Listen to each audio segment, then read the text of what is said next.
YouTube, what are you doing here? This is the third time I've had to record this video, so I apologize. I don't have the same excitement. But what I am excited for is that we got to 1,000, baby. We got to 1,000. I'm pumped for it. Like, truly pumped. Thank you so much. I will be getting all the information together to do our giveaway video here shortly. But in the meantime, I want to remind you that I promised that after the 1,000 mark, we will still be doing another giveaway. And I'm happy to announce that we will be doubling this bad boy up. We will be giving away 100 Bezos bucks if we can double up again, baby. 2,000. That's what I'm looking for. So give me a like, give me a subscription, leave a comment, give me some love. Let's get to this video.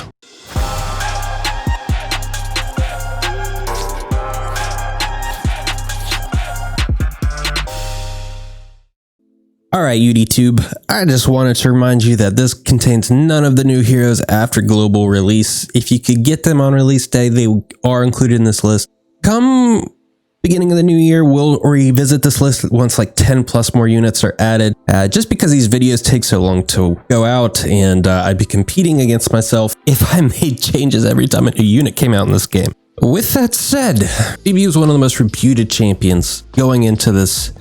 I guess they're called partners, right? One of the most refuted partners of not being in the top 10. And for decent reasons, Phoebe isn't exactly a DPS champion. She's basically an AoE debuffer that does okay DPS on the side. She does have some scaling damage though, like once you get her up to 6 stars and such, she can do some pretty heavy damage, but she's still outclassed by your actual AoE DPS champions.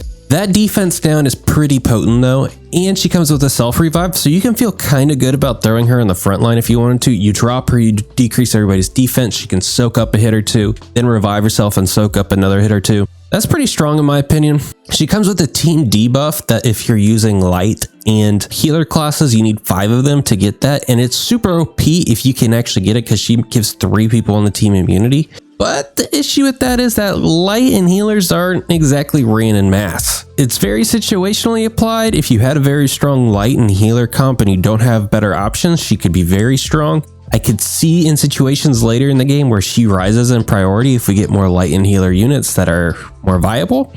But for now, that's kind of a waste of value in my opinion.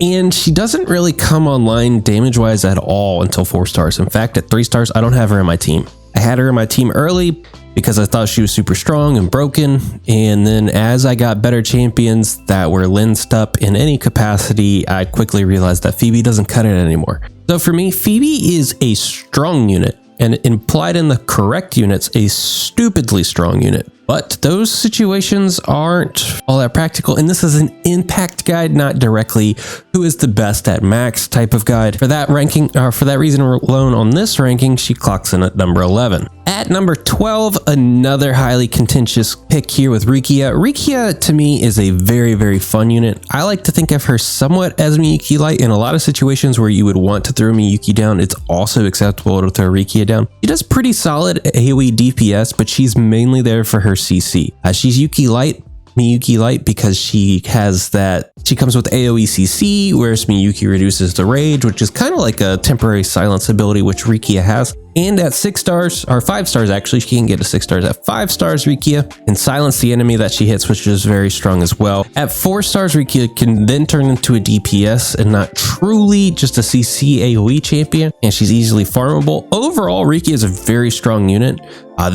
Once she's at 5 stars, there are situations where you would actually want to use Rikia, or drop Rikia, I should say. You should never want to take Miyuki out of your team if you can help it. There are situations where you would drop Rikia instead of Miyuki, and that's kind of saying a lot about her. She's very strong, she's easily farmable, she doesn't do everything you want, and she doesn't do anything other than have chance percentage of CC across the board, anywhere near the elite tier. But overall, she's a very, very consistently strong and dependable unit, and for that reason, she's at number 12. At number 13, we have someone that I think the community loves to sleep on, and that's Diana. Diana to me she's a game changer in a lot of the times that I have actually applied her correctly. She has very, very strong leader healing potential. She also brings a tank back to full life if they're the lowest HP, which is super clutch. And she can do pretty solid single target DPS with her unique skill as well. So she comes onto the board and instantly does 4 things. 1, she gives you a fairly durable unit on the board. 2, she heals your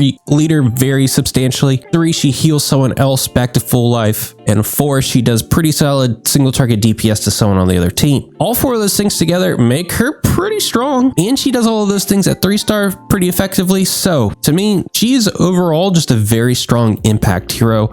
She's not Anna, she's not Diamond when it comes to healing capabilities, but overall she is really strong and very versatile. I actually really enjoy throwing Diana in compositions and think she has a ton of impact on the game. At 415 we have Vivian. Vivian to me is the most interesting champion in all of the game. To me, her drop bonus of 6 less energy on the next drop makes her very, very viable. I still think that she's overpriced at 17, and the reason why I think 17 energy is too high for her is because she doesn't really have anything else past that. If she isn't using her skill readily to get that 50% self-defense buff up, she's kind of very squishy. She doesn't do insane DPS, single target or AoE. So really you're paying for that. You're paying for a decent DPS drop, not a great one, and then reducing the next unit. I think that her appropriate price is around 15, maybe even 14 if she was to be inside the top 10. But if you're running a really high energy team and you get her early, she can be very, very effective. The way that I think you should look at Vivian is that she has the statistics of an 11 drop, but costs 17. And the reason why it is actually viable to be in the top 14 is because you're getting 2 bodies on the board, and the second body is probably your game changer. So overall, I think Vivian is very strong when it comes to team compositional play. I just think that she's slightly overpriced, very undertuned for what you're paying for. I have that issue for a lot of these units that actually bring about secondary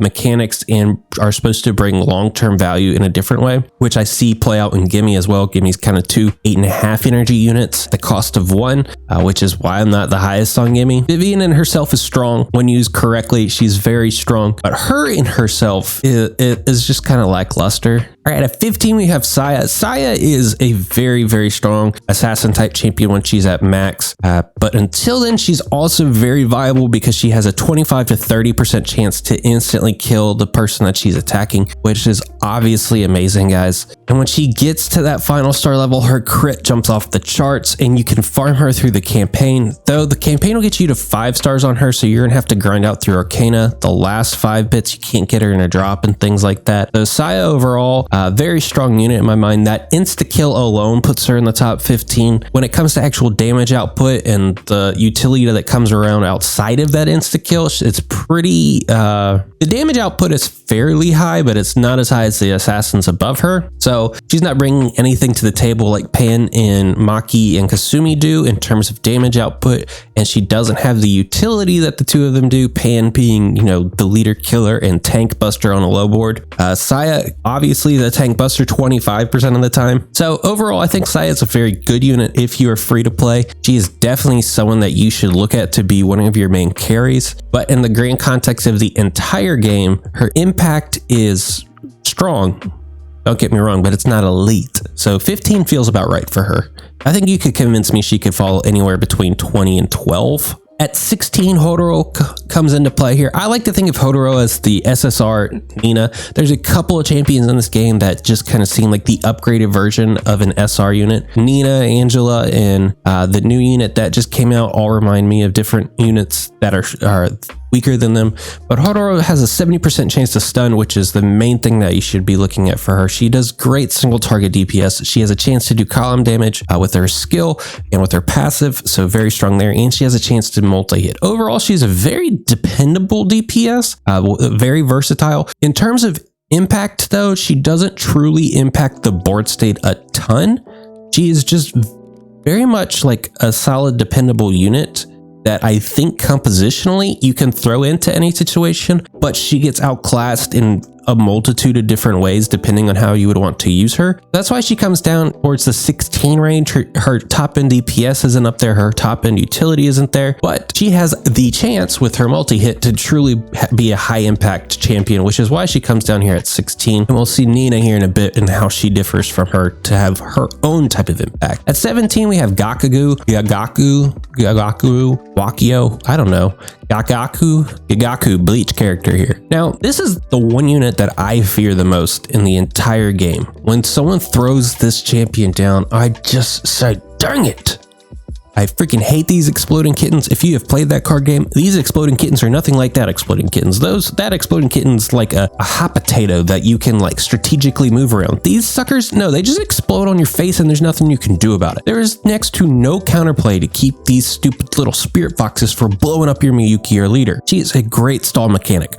Her and herself, her DPS, not that great. Her survivability, not that great. But these 3 spirit foxes and potentially more that she throws out there are super, super strong. At 1 HP, there is no counterplay, guys. Now, I don't actually know with Rikia. I haven't like ran it through a simulation. Someone like Rikia that could AoE silence, if her silence could silence the ability or if the damage and death goes through first, that would actually be the only counterplay I can think of, or invulnerability, obviously. Overall, when these kittens are on the board, they put fear in my eyes. And the reason that she isn't higher is because she's really bad when you are ahead. Because when you are ahead, you don't want these little foxes taking up your board state. You want to continue to snowball your lead, or you want to be able to have the positional awareness to time a counterplay because you're afraid of like a Miyuki or a Yuffie being dropped on your face. When these spirit foxes are dropped, they take up board space. So in total, she takes up a little bit more than a third of your board on drop, which isn't very good. She's better when she's behind. You could drop her first and it would be pretty good, but you generally want to see her later and later and later in your deck to potentially stall out the game for you to get counterplay out there. Overall, I find her very situationally effective. And if you have her at max, she can overpower the game in herself. But if we're talking about everybody at max, she doesn't have the impact that everybody would have. So I think that this is kind of the rambling way of saying she's strong and not strong, and situational and not situational all at the same time. And you have this weird combination of OP, not OP, underviable going on with her. And so, I don't know. When I was going through the rankings, this just felt right. 17. At 18, we have Hersey. Hersey to me is, she's a very interesting assassin. She's very, very strong into sorcerers because she targets them directly and does additional damage to them. She does good single target DPS when they're not sorcerers. I won't say it's great. She's not Pan, she's not Kasumi, she's not Maki, she's not Saya, but she does good single target DPS and she does like a 90% AoE on drop. So overall, I think Hersey is good, and when she's in the right situation, she is phenomenal. So since her impact varies in scale and sorcerers are a very low percentage of the compositions out there, I think Hersey kind of falls in the great but not elite category. Despite her being low, don't think of her as weaker than a lot of the things above her. She's just situationally OP. Surprise, surprise, we have a tie. Here at 18, I had Diamond. I really couldn't convince myself that Diamond was better or worse than Hersey because in a lot of the same situational elements, Diamond also falls into play. Diamond is kind of like a feast or famine despite being a healer. If you can't, her forced recycle really forces you to play the game about very differently than you would want to actually go about playing the game. If you are ahead on board state, you can simply not play Diamond unless you have a unit that's about to die. But even then, the HP percentage in the defense percentage downgrade that these units get when they return to the hand are pretty significant. She counters healing pretty well with the healing reduction to the opponents that she hits. She heals your 2 lowest HP units very effectively, and she also adds attack and defense buffs to them as well. But that forest recycle is what you're actually worried about. If you can get her on the board effectively, she's very strong. You could convince me all the way up to her being better than Diana, but because she has that mechanic in which she is just completely non-viable whatsoever, I'm afraid to say that I think that she falls backwards. She's not in any of my compositions at all. So for that reason, I think that she's on the weaker side. At number 19, I have Nina. Now, Nina to me is super interesting. If you can get her at 6 stars, this chick is crazy deep. and it's in a column. The thing that kind of gets me to devalue Nina is a lot of her actual top end DPS options is the fact that she needs to stay on the board longer and hit multiple units. She gains additional attack percentage each time she hits a unit. And why that's a bad thing is because Homegirl does not survive at all. I like to think of Nina as kind of like a grenade. You throw her on the board and everybody in a column just straight up gets murked. But then she's kind of dead. She just kind of explodes on her own. Sometimes I don't even remember her dying. She's just gone. She's just not very survivable whatsoever. But if you can find a way to keep her alive, she can put out some awesome DPS. She can clear a column a lot of the times at 6 stars. So for that reason, very, very strong, very, very high utility, because obviously making an entire column disappears a strong utility in itself. And you can farm her via the campaign up to 5 stars. So overall, very strong unit, very good for free-to-play players. Someone that you can depend upon to do what you need her to do, but she's not going to be your true carry. So grenades. Grenades aren't stronger than tanks. They're not stronger than bazookas. They're grenades. And at 20, we have Annie. Annie, to me, you could have convinced me on a couple of different takes, and they'll actually be a little bit of a run on tanks after here on 20. But Annie, to me, is very, very flexible. She's very, very versatile. And even if you don't get her passive into play, which is really great for buffing the survivability of sorcerers, she's still very viable. That 30% damage resistance that you put on your healer, or you put on your leader, is super, super strong. She in herself is just a big meat shield. She doesn't come with shield. She doesn't come with healing or anything of that sort. She gives herself 30% extra HP. She's a very HP friendly unit. She has pretty solid scaling defense, and she has pretty solid single target DPS with her skill. But past that, she has 0 CT, and she kind of just has to be hit. She can't force people to hit her. She can't CC anyone in any capacity. She just has a ton of HP, and if left alone, she can do a decent amount of damage. Overall, Annie in any team build to me makes sense. She's kind of like a slightly weaker version of Kyria. Instead of that shield that keeps being applied every time the unique's applied, she does the damage resistance up front and the great single target DPS. So that does it for the top 20 of this. If you want to see 21 through 30, be sure to like and subscribe. At 40 likes, we will go ahead and do 21 through 30, guys. Make it happen.